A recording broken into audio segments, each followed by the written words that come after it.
In this video, we will look at locus of complex numbers in a more general ways.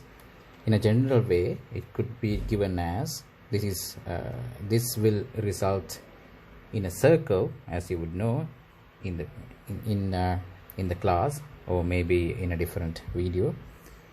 So this will represent a locus of C, which is a circle, and this will represent a straight line. It's actually a half of a line or a part of a line, or we could also call it a segment, line segment. In general, what does this mean is that the difference of these 2 points, let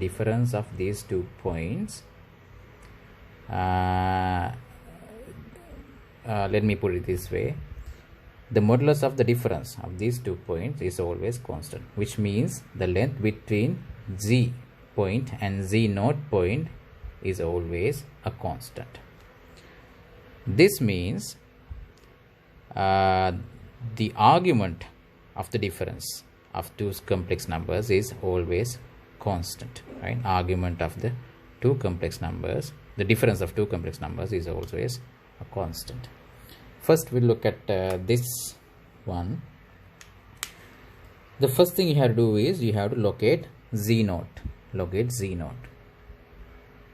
Let's say Z naught is somewhere here.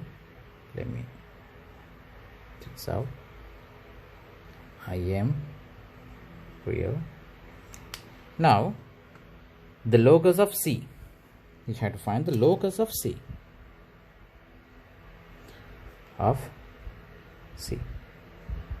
What is meant by the locus of C?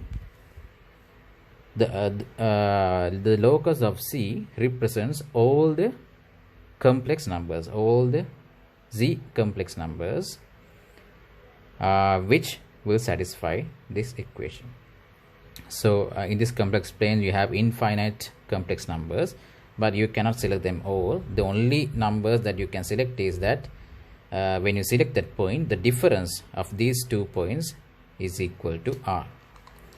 So in general, this should represent a circle centered at Z naught.